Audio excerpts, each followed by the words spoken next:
നമുക്കിപ്പം സന്ദീപ് രാജാക്കാട് ചേരുന്നുണ്ട് കൂടുതൽ വിവരങ്ങളുമായി. സന്ദീപ് രാജാക്കാട്, ആദ്യമൊക്കെ നോട്ടീസ് കിട്ടിയ ആളാണ്. ഇത് കുരിശേറ്റം എന്ന് വേണമെങ്കിൽ പറയാം. കയ്യേറ്റത്തിന് പകരം റവന്യൂ ഭൂമിയിലാണ് ഈ സജിത്ത് ഇതേപോലെ അനധികൃതമായി കുരിശ് നാട്ടിയത്. പക്ഷേ റവന്യൂ വകുപ്പ് വളരെ പെട്ടെന്ന് തന്നെ ഇടപെട്ടു. മറ്റു വിവാദങ്ങളിലേക്ക് പോകുമ്പോൾ തന്നെ കുരിശ് പൊളിച്ചു മാറ്റി. പ്രതിഷേധമൊന്നും ഉണ്ടായില്ലല്ലോ അല്ലേ അവിടെ? ഡോക്ടർ അരുൺകുമാർ, ഇന്ന് വൈകുന്നേരത്തോടു കൂടിയാണ് ഇത്തരത്തിൽ അനധികൃതമായി സ്ഥാപിച്ചിരുന്ന കുരിശ് പരുന്തുംപാറയിൽ പൊളിച്ചു നീക്കിയിട്ടുള്ളത്. ഇടുക്കി ജില്ലയിലെ അനധികൃത നിർമ്മാണങ്ങൾക്കും വൻകിട കയ്യേറ്റങ്ങൾക്കുമെതിരെയുള്ള നടപടി റവന്യൂ വകുപ്പ് കടുപ്പിച്ചിരിക്കുന്നു എന്ന് വേണം മനസ്സിലാക്കാൻ.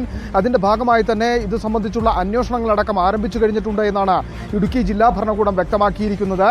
ഈ പരുന്തുംപാറയിലെ വിനോദസഞ്ചാര മേഖല ലക്ഷ്യം വെച്ചുകൊണ്ടാണ് ഇത്തരത്തിൽ വൻതോതിൽ വലിയ രീതിയിലുള്ള കയ്യേറ്റം നടക്കുന്നത്. ഇത് ശ്രദ്ധയിൽപ്പെട്ട ഉടൻ തന്നെ കഴിഞ്ഞ 2-ാം തീയതി നടപടി സ്വീകരിക്കുവാൻ വേണ്ടി ഇടുക്കി ജില്ലാ കളക്ടർ പീരുമേട് തഹസിൽദാർക്ക് നിർദ്ദേശം നൽകിയിരുന്നു.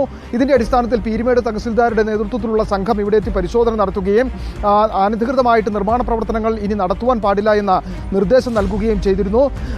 ഈ തൃക്കൊടിത്താനം സ്വദേശിയായിട്ടുള്ള സജിത്ത് ജോസഫ് എന്ന ആളായിരുന്നു ഇത്തരത്തിൽ നിർമ്മാണ പ്രവർത്തനങ്ങൾ ഇവിടെ നടത്തി വന്നിരുന്നത്. ഇനി നിർമ്മാണ പ്രവർത്തനങ്ങൾ നടത്തുവാൻ പാടില്ല എന്ന നിർദ്ദേശവും അവഗണിച്ചുകൊണ്ടാണ് ഇയാൾ വീണ്ടും ധ്യാന കേന്ദ്രമാണ് ഇത് എന്ന് വരുത്തി തീർക്കുന്നതിന് വേണ്ടി സമീപത്തായിട്ട് വലിയ കുരിശ് സ്ഥാപിച്ചിരുന്നത്. കോൺക്രീറ്റ് ഉപയോഗിച്ചായിരുന്നു കുരിശ് നിർമ്മിച്ചത്. പിന്നീട് ഇത് റവന്യൂ വകുപ്പിന് കണ്ടെത്തിയതോടെയാണ് ഇന്നിപ്പോൾ നടപടികളുമായി രംഗത്തേക്ക് എത്തുകയും തുടർന്ന് ഇന്ന് വൈകുന്നേരത്തോടു കൂടി ഈ കുരിശ് പൊളിച്ചു നീക്കുകയും ചെയ്തിരുന്നത്. യന്ത്രസഹായത്തോടു കൂടിയാണ് കുരിശ് പൊളിച്ചു നീക്കിയിരിക്കുന്നത്.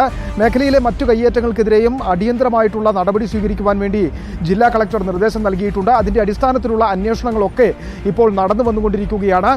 പരുന്തുംപാറയിലും വാഗമണ്ണിലും മാത്രമല്ല ഇടുക്കി ജില്ലയിൽ ആകെയുള്ള സർക്കാർ ഭൂമിയിലെ അനധികൃത കയ്യേറ്റങ്ങൾക്കെതിരെ കർശന നടപടി സ്വീകരിക്കണമെന്ന ആവശ്യം ഉന്നയിച്ചുകൊണ്ട് വിവിധ രാഷ്ട്രീയ പാർട്ടികളടക്കം രംഗത്തെത്തിയിരിക്കുന്ന ഒരു സാഹചര്യം കൂടിയുണ്ട്. ആ പശ്ചാത്തലത്തിൽ കൂടിയാണ് നടപടി കടുപ്പിച്ചുകൊണ്ട് റവന്യൂ വകുപ്പ് മുമ്പോട്ട് പോകുന്നത്. Doctor Arunkumar. Thank you Sandeep. Good night.